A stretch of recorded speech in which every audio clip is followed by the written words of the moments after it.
Hello, everybody. Welcome to SimiTree's webinar. We're really excited to have you here today. We're going to give everybody just a minute to get into the room, get their audio hooked up. If you have any questions or need anything, don't hesitate to put that into the chat. We are here to help you as we get going. I'm Missy Gilliland, the Director of Learning and Development here at SimiTree, and we're excited that you could join us today for a webinar on Medicare enrollment. We've got one of the best experts in the business with us. Justin's going to talk you through some of the changes that are coming. I'm going to put the handout into the chat here in just a minute, but as we're going through the webinar and the presentation, feel free to put your questions into the Q&A. We should have some time at the end or throughout the presentation to address those. And with that, I'm going to turn it over to Justin to get us started. All right. Well, thank you, Missy. I appreciate it, and welcome everyone. As Missy said, we're very excited about the topic that we're presenting here today on Medicare enrollment for new provider types, and specific provider types that had been unable to enroll in Medicare before because the license wasn't accepted. But that all changed at the end of last year, and there's a lot of information that goes with it. So our goal here today is to educate as best as we can, answer questions, and ultimately be a resource for you if you decide you want to embark on this journey of becoming a Medicare provider or provide support to those that are looking to become a Medicare provider. So before we get started in the real meat of our presentation today, my name is Justin Gaines. I'm a Vice President of Group Practice Revenue Cycle at SimiTree and SimiTree Behavioral Health. I had founded a medical billing and credentialing service called GreenpointMed back in 2016. And our goal was to serve the population of mental health providers and practices in all insurance needs. That includes credentialing, that includes billing, and it includes working with Medicare. And throughout the years, we were able to grow and help providers in their billing for their practice or get onto insurance panels or whatever the case may be. And then last year, we got together with SimiTree and just decided it would be a really good fit for GreenpointMed to become part of the SimiTree family. And so as a result, GreenpointMed is now part of the SimiTree family and looking to continue to deliver the same exact services that we always have, just with greater resources available to us and then subsequently to the folks that we work with. So again, very excited to be here to present.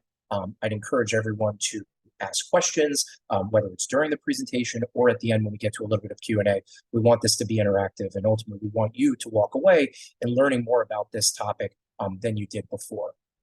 And then just to kind of recap what we're going to be covering specifically is Medicare enrollment for new provider types, specifically licensed marriage and family therapists, and professional counselors. And if you're a professional counselor, you could be an LMHC, licensed mental health counselor, an LPC, a licensed professional counselor, or any of those designations.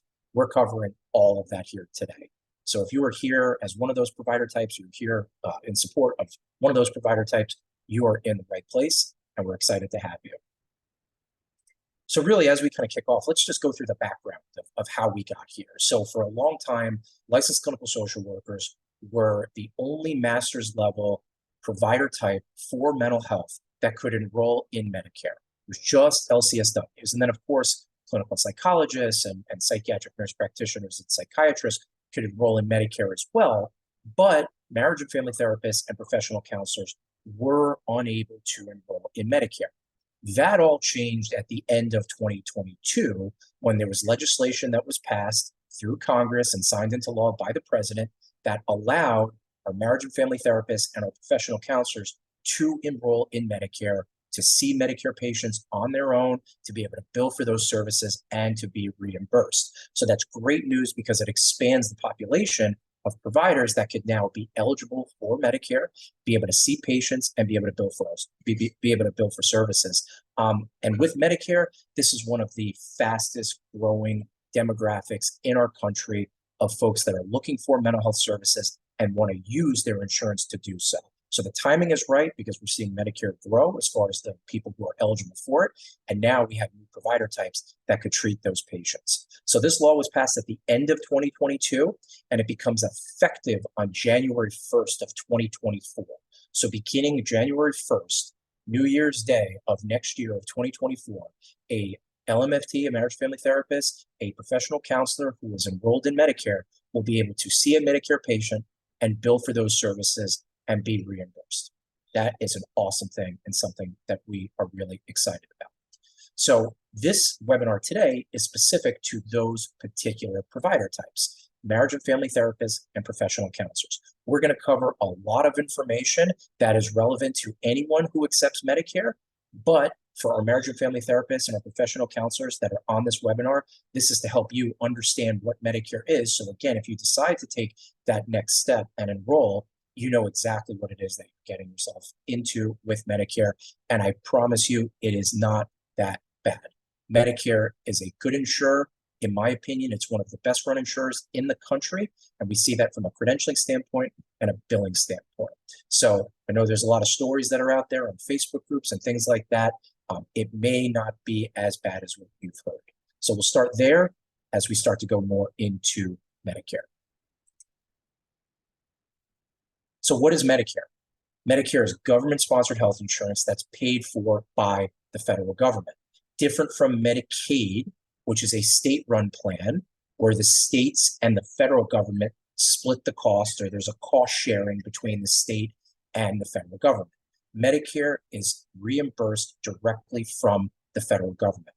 And within Medicare, there are 4 parts to Medicare: Part A, Part B, Part C, and Part D. Part A typically is for patients that are seeking skilled nursing care. They have extended hospital stays and things like that.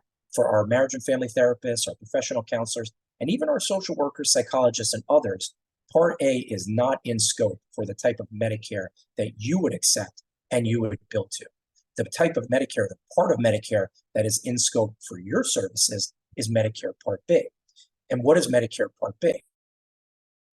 Well, Medicare Part B, just think of it as fee for service. You see a patient, you bill for that service, and you're going to get paid and you're going to get reimbursed directly from Medicare. And that payment is going to come to you. The funds are going to be deposited into your bank if you're set up for direct deposit. Maybe there's a check that's issued, but you're going to get paid directly on a fee for service basis. So as we get started here and as folks begin to enroll in Medicare, the part of Medicare that you will be enrolling in is Medicare Part B. And that's also for patients that are seeing a primary care doctor. Maybe they're going to a specialist. It's all under Medicare Part B, being reimbursed by the federal government. The next most important part of Medicare is Medicare Part C. These are what's known as Medicare Advantage or Medicare replacement plans. They are the plans that are offered by commercial companies like a United Healthcare or a Humana. And we'll talk more about this part later, but this is a growing segment of Medicare that more and more patients are receiving their Medicare benefits from. So Medicare Part B, Medicare Part C are all the parts that our provider types, you on this call, will be most focused on and most interested in. Medicare Part D, the last part, that's for prescription drugs, not really in scope for us and not really something that we're going to talk about today. What we are going to focus on today and what we are going to talk about is Medicare Part B and Medicare Part C. And as you go forward, if you hear about different parts of Medicare, the 2 parts that you're going to be most keen to pay attention to will be Parts B and Part C. Missy, just want to do a quick check-in to see, do we have any questions from anyone at this point? Not yet, Justin. Okay, great.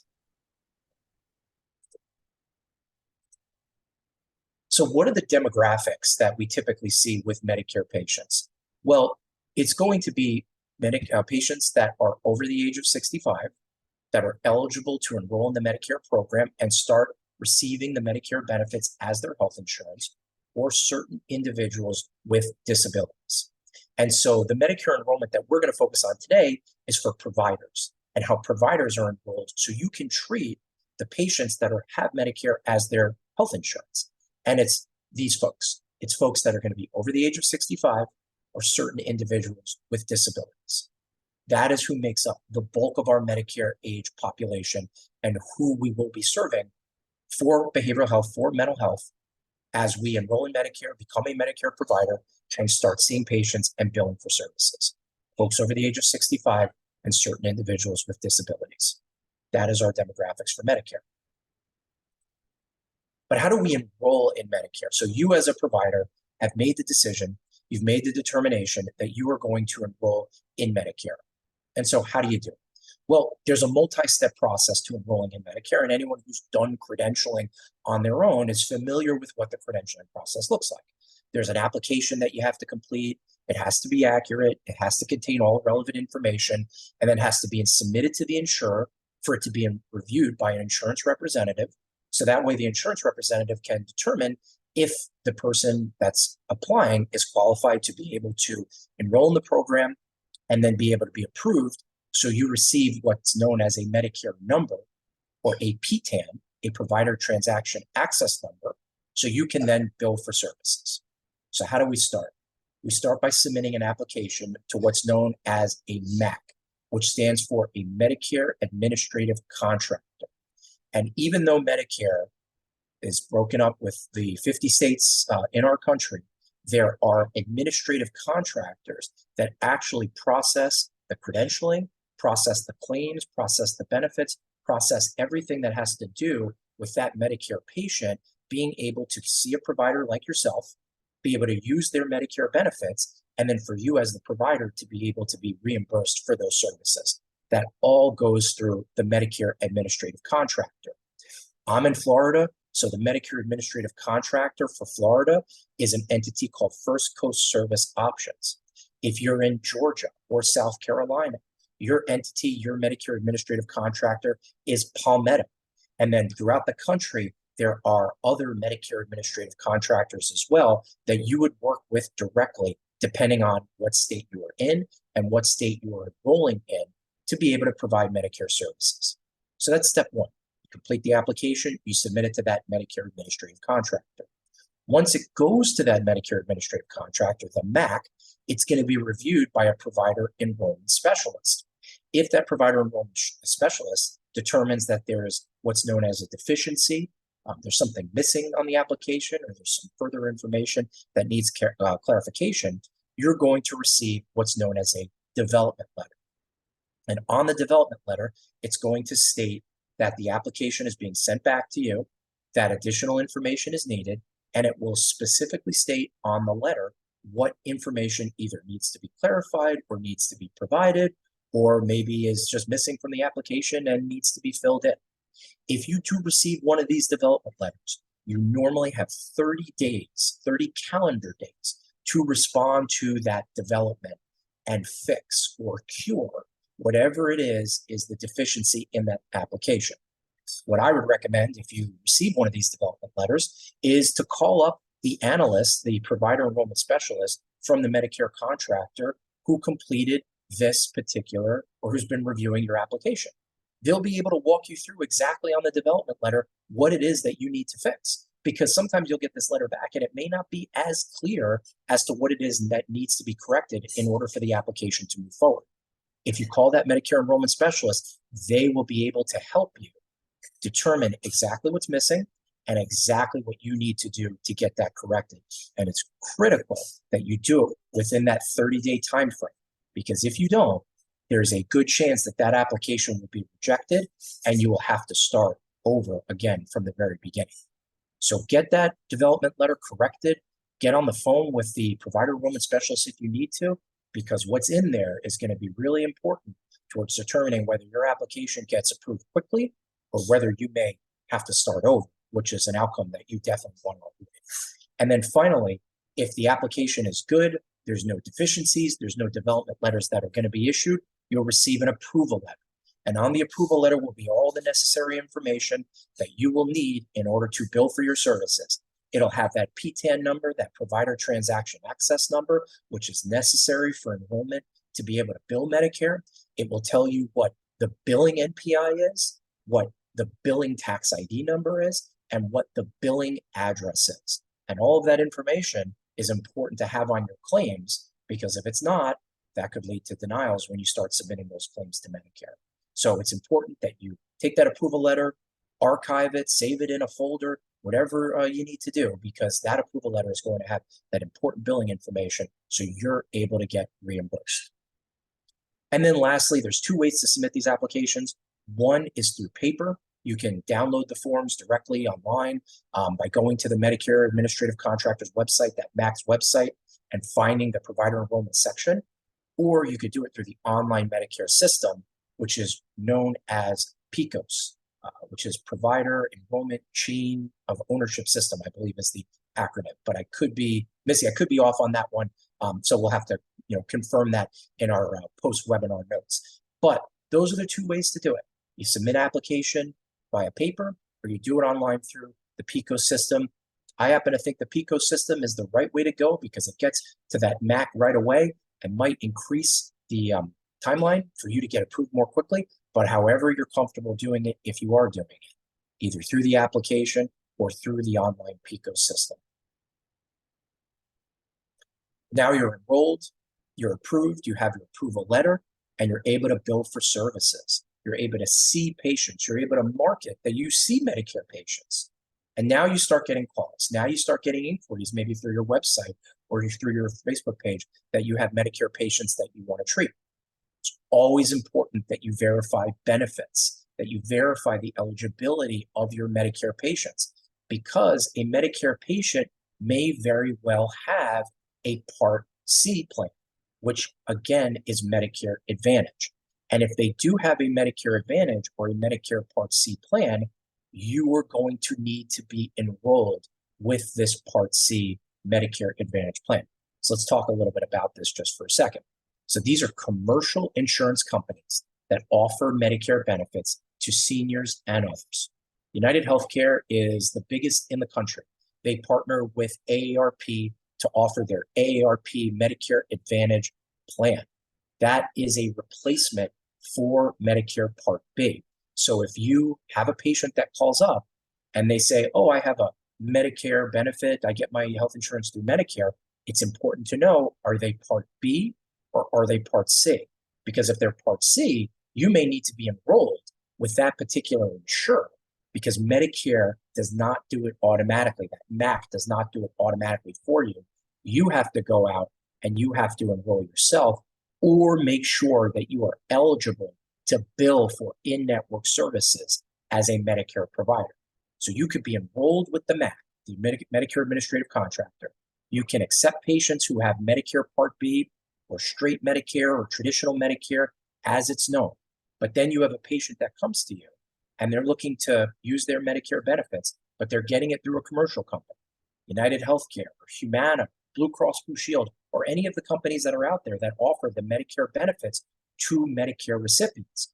You need to confirm those benefits to make sure that you'll be able to get reimbursed, because what you don't want to happen is find out after 4, 5, or 6 sessions that you're seeing a patient. They don't have traditional Medicare. They have one of these replacement plans, and now one of these replacement plans is an HMO. You're not in network with that HMO. So now you are going to have maybe some difficulty getting reimbursed from that particular Medicare Part C replacement plan. So verifying your benefits for your Medicare patients is really, really important, because you need to determine, are they Part B traditional Medicare? Are they Part C Medicare replacement? Because ultimately that's going to determine how you get paid and how you get reimbursed. A lot of EHRs out there can help you verify eligibility. We're obviously big fans of therapy notes. So if you use therapy notes, there's an eligibility feature. But other EHRs that are out there, such as Simple Practice and Theranest and Sunwave and many of these others, allow you to verify eligibility. And with Medicare, oftentimes it's as quick as running an eligibility report and determining, well, do they have traditional Medicare?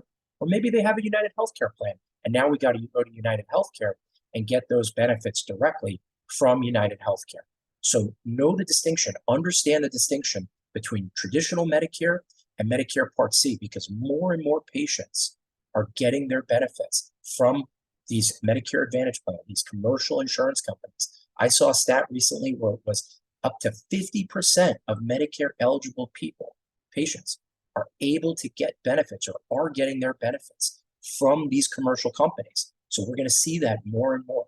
So be knowledgeable about Part B, be knowledgeable about Part C, because that will prevent issues with your reimbursement down the road.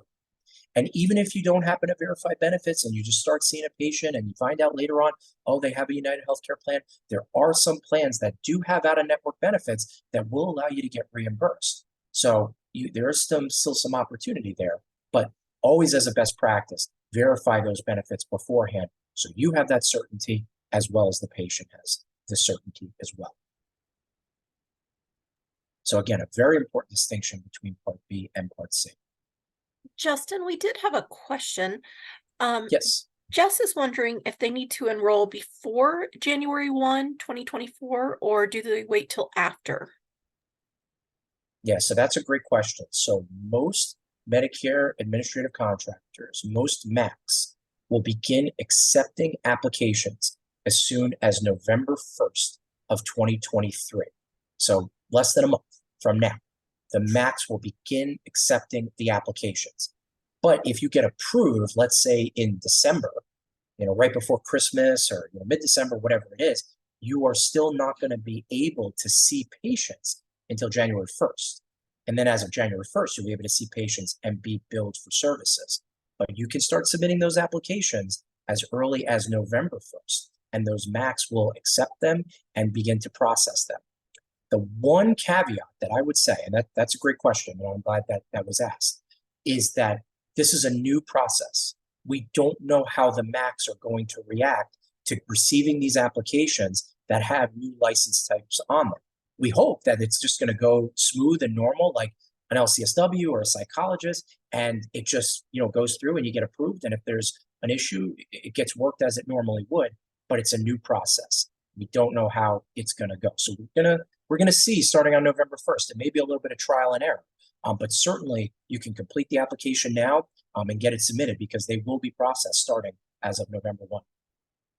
Really good question, though. Thank you for asking.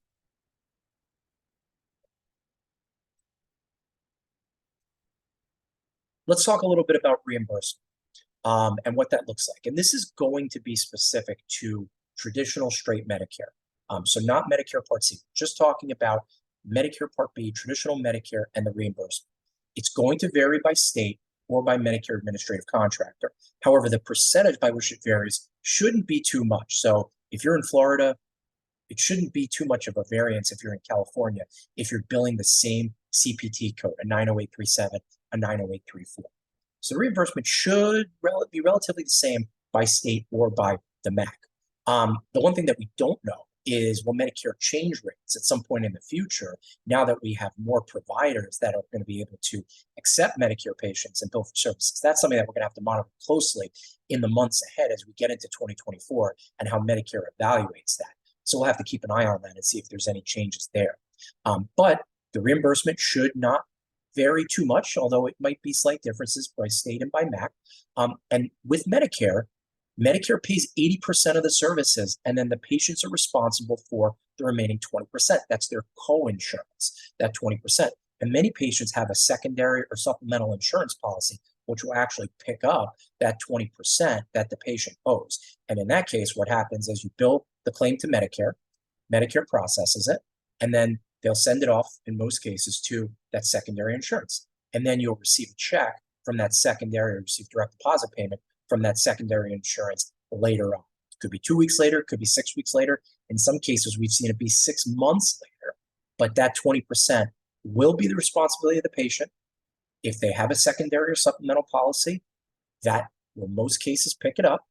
If they don't have a secondary or supplemental policy, then the patient may be responsible for it out of pocket. Okay, so they'll have to pay what that 20% is, which you'll know based on your EOB.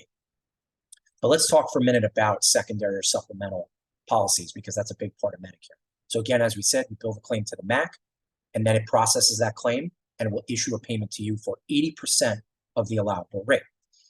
The patient can elect what's known as crossover. And then in those cases, Medicare, the MAC, will automatically forward the claim to that secondary or supplemental policy. you don't have to take any action. It's a really nice feature, and I would encourage you to tell your patients about it, because we want that crossover. We want that automatic transfer. Otherwise, you may have to bill that claim to the secondary yourself, which is not a clean process. But let's assume here crossover is elected, the claim gets forwarded, then the secondary or supplemental policy will pick up that remaining 20% balance in most cases and issue you a payment for the remainder. So let's just use some numbers. We submit the claim to Medicare, it gets approved for $100. Medicare is going to pay you $80. Patient owes $20. The claim crosses over to the secondary. Secondary will issue you a payment for the $20. Then you're done. That claim is reconciled, and you just move on to the next patient, or with that same patient, you know how the billing will go for the future. However, with billing, there's always the caveats. Some secondary, some supplemental plans will have their own deductibles, their own copays. So it's important to also check what the benefits are for your secondary plans, because if a secondary or supplemental has a $10 copay, well, then using our numbers before, where the patient owed 20, what's going to happen is the patient will owe 10, and the secondary or supplemental will pick up the other 10. So always good to check the benefits for both the primary and, in this case, the secondary, to make sure that you are collecting the maximum amount. And this is those areas where having a billing service such as SimiTree Behavioral Health can help make sense of these things for you, and helping you understand what it is that you need to collect by verifying both the primary and the secondary, so we don't miss out on revenue, because there's a lot of moving parts here with these Medicare claims. But again, as I've said before, as a best practice, always check your benefits. There is a specific category of Medicare patients. They are referred to as QMB, Qualified Medicare Beneficiaries. These are patients that are eligible for Medicare and Medicaid. So they have Medicare as their primary insurance, Medicaid as their secondary. In these cases, Medicare will pay the 80%.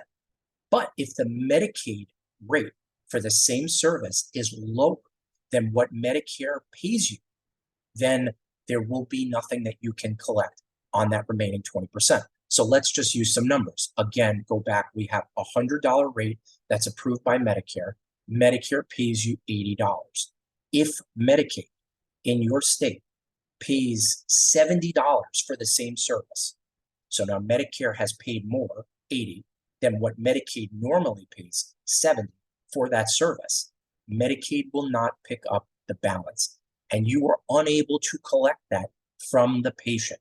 So that 20% effectively becomes a write-off, because there are restrictions and regulations on the books about collecting from patients who are dual eligible QMB, Qualified Medicare Beneficiaries, where collecting directly from the patient is prohibited in most cases. Okay, so something to be aware of, and something to make sure, as a patient has primary Medicare, secondary Medicaid, that Medicaid will almost always not pick up the balance in those cases. And then if that's the case, then you collect your $80, that 80% from Medicare, and that other 20 can just be written off, or it can just go away.